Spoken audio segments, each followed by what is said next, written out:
नमस्कार प्रेक्षको, C news Pune वृत्तदर्शन मध्ये आपले स्वागत। हिंदूंनी देवतेची आराधना केली तरच हिंदुत्व टिकून राहील असं प्रतिपादन श्रीमंत दगडूशेठ हलवाई गणपतीच्या दर्शनाला आलेल्या श्री सदानंद सरस्वती महाराज जगद्गुरु शंकराचार्य यांनी केलं आहे। आज त्यांनी दगडूशेठ हलवाई गणपती येथे भेट देऊन दर्शन घेतलं। मनुष्य के अनंत जन्मों का फल जब उदय होता है तब उसे सत्कर्म करने की इच्छा, परमात्मा का दर्शन करने की इच्छा और साधुओं के संग करने की इच्छा उत्पन्न होती है। हमारा यह मनुष्य का देह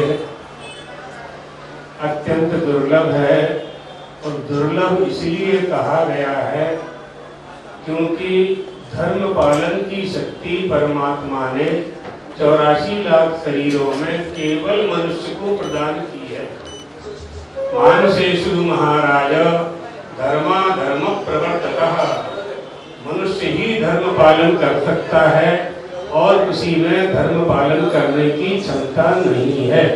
इसलिए मनुष्य को धर्म का पालन करते रहना चाहिए। सुखमिच्छन्ति सर्वे ही तच्च धर्म समुद्भवम्, समस्त प्राणी सुख प्राप्ति की कामना करते हैं और वह सुख धर्म के बिना किसी को प्राप्त नहीं होता। इसलिए धर्म पालन करना चाहिए। धर्म पालन के क्रम में हम वेदों का आश्रय लेते हैं। वेदों में विधि और निषेध है, क्या करना चाहिए क्या नहीं करना चाहिए। तो परमात्मा की प्राप्ति के जो श्रेष्ठ उपाय बताए गए हैं उसमें गणपति पूजन सर्वप्रथम सर्वश्रेष्ठ उपाय है। भगवान गणेश जी की पूजा परमात्मा जो उनके पिता कहे जाते हैं महादेव ने स्वयं की, भगवान विष्णु ने स्वयं की। सारे देवता इसलिए उनको प्रथम पूज्य मानते हैं। महादेव बारात लेकर विवाह करने के लिए जब हिमालय जाते हैं, हिमाचल की कन्या पार्वती से विवाह करते हैं, तो विवाह के पूर्व द्वार 4 में गणपति पूजन होता है। ये आदि अनादि परंपरा है और भगवान गणेश जी प्रथम पूज्य हैं, अर्थात हिंदू मात्र के। हम सब हिंदू हैं। हिंदुओं में हिंदुत्व कहाँ से आएगा? देवताओं की आराधना करने से ही आता है, देवताओं की उपासना करने से ही आता है। तो जिसके जो कुलदेवी कुल देवता हैं, और गणेश भगवान तो सबके कुल देवता हैं, भिन्न भिन्न हो सकते हैं, लेकिन गणपति पूजन के बिना किसी भी देवता की पूजन का फल प्राप्त नहीं होता। इसलिए दगडूशेठ हलवाई गणपति भगवान के दर्शन करने का अवसर प्राप्त हुआ। हमारे बड़े गुरुजी और उनके गुरुजी भी यहाँ आए हुए हैं, अभिनव सच्चिदानंद तीर्थ जी महाराज और हमारे गुरुजी। उसके बाद हमारे गुरु भाई भी अभी आए होंगे और हमारा भी आगमन हुआ। हम यहाँ तीसरी बार आए हैं।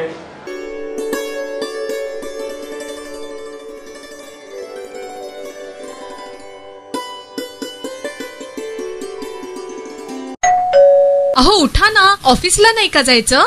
अगं मला आज फ्रेशच वाटत नाही, काही करायची इच्छाच नाही। अहो मग तुम्ही आजपासूनच न्यू युनायटेड फार्मसीचे गुड मॉर्निंग चूर्ण घेणं सुरू करा। अपचन, मलावरोध, बद्धकोष्ठ, आम्लपित्त आणि पोटाच्या तक्रारींवर खात्रीशीर आयुर्वेदिक उपाय गुड मॉर्निंग चूर्ण। 35 वर्षांपासून सगळ्यांच्या पसंतीचे गुड मॉर्निंग चूर्ण औषधांच्या प्रत्येक दुकानात मिळते।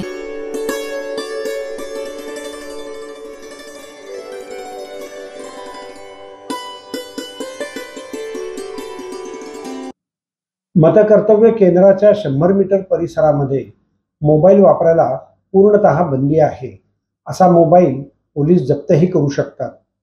याविषयी पुण्याचे जिल्हाधिकारी डॉक्टर सुहास दिवसे यांनी दिलेली ही माहिती। मतदानाच्या दिवशी मला 2 आपल्याला गोष्टी सांगायच्या आहेत, जे आपल्या माध्यमातून आपल्याला दर्शकांपर्यंत पोहोचवत अशी माझी विनंती राहील की इलेक्शन कमिशन ऑफ इंडियाच्या स्पष्ट सूचनेनुसार कोणत्याही मतदाराला 100 मीटर परिसरामध्ये मतदान केंद्राच्या मोबाईल नेता येणार नाही। त्यामुळे मतदान करताना कृपा करून आपण मोबाईल घेऊन जाऊ नका.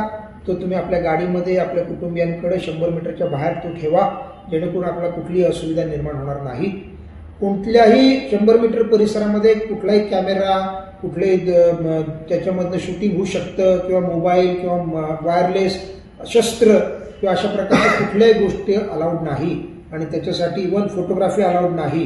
जे कोणी सेलिब्रिटीज असतील किंवा नेते असतील त्यांनी त्यांचे जे बाईट्स घेतात वेगवेगळी माध्यमं, ती 100 मीटरच्या बाहेर ते सर्व गोष्टी केल्या पाहिजेत. फक्त आणि फक्त अधिकृत व्यक्ती, इलेक्शन कमिशननं प्राधिकृत केलेल्या, तेच फक्त आतमध्ये मोबाईल किंवा कॅमेरा घेऊन जाऊ शकतात. इतर कोणतीही व्यक्ती आतमध्ये जाऊ शकत नाही. याचं तंतोतंत पालन आपण करावं. दुसरी महत्त्वाची सूचना, या जे पोलिंगचे बूथ जे लावतात वेगवेगळे पक्ष, ते 200 मीटरच्या बाहेरच लावावे लागतात.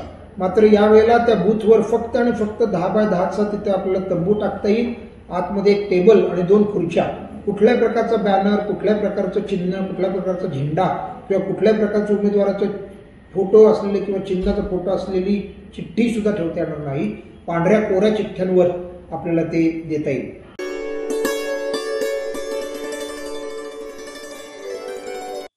युवकांचं आशास्थान असलेले अमित ठाकरे आणि मनसे याच्या विजयाकरता पुण्यातल्या दगडूशेठ हलवाई गणपती येथे अभिष्ठान करण्यात आले. नाही, आपल्या संस्कृतीनुसार आणि परंपरेनुसार आपल्या कुठल्याही चांगल्या कामाची सुरुवात ही आपण कायम ईश्वराच्या चरणी प्रार्थना करूनच करतो आणि कार्यसिद्धीस नेण्यासाठी आपण कायम संकल्प सोडत असतो. ही आपली परंपरा आहे, ती आपली संस्कृती आहे. त्यानुसारच आम्ही केलं आणि कर्माला कुठेतरी श्रद्धेची जोड हवी असती. त्या हिशोबाने आम्हीच नक्कीच दोन्ही बाजूनी जे जे काय आहे, जे जे आम्हाला प्रयत्नात आहे, ते आम्ही 100% सगळ्या गोष्टी करत होतो. ईश्वरचरणी प्रार्थना करणं हा एक आमचा परंपरेचा भाग आहे. त्यानुसार आम्ही ते सगळं 100% दरवेळेस करत असतो. आणि संबंध महाराष्ट्राच्या युवकांचे जे आशास्थान आहेत, जे आमचे युवा हृदय सम्राट सन्माननीय अमित साहेब, राजसाहेब जे ठाकरे, हे आज ठाकरे घराण्यातले, आमचे राजसाहेब ठाकरे घराण्यातले पहिले व्यक्ती आज इलेक्शनच्या याच्या रणधुमाळीत सामील झाले आहेत आणि खूप जोरात असा प्रचार त्यांनी केला आहे. दादर माहीमकर त्यांच्यावरती विश्वास ठेवत आहे. आज आम्ही श्रीमंत दगडूशेठ बाप्पा हलवाई गणपतीच्या चरणी आम्ही प्रार्थना केली आहे. बाप्पा कधी आम्हाला नाराज करत नाही. बाप्पा भक्तांना त्याच्यानं कधी नाराज केलं नाही. जे जे काही प्रयत्नांची पराकाष्ठा सन्माननीय अमित साहेबांनी आणि सर्व राजसाहेबांच्या शिलेदारांनी संपूर्ण महाराष्ट्रात केलेली आहे यश मिळण्यासाठी, त्या यशाला कुठेतरी त्यांनी त्या सगळ्या संकल्पाला, त्यांच्या कष्टाला कुठेतरी यश मिळावं, हे आम्ही बाप्पाचरणी प्रार्थना केली आहे.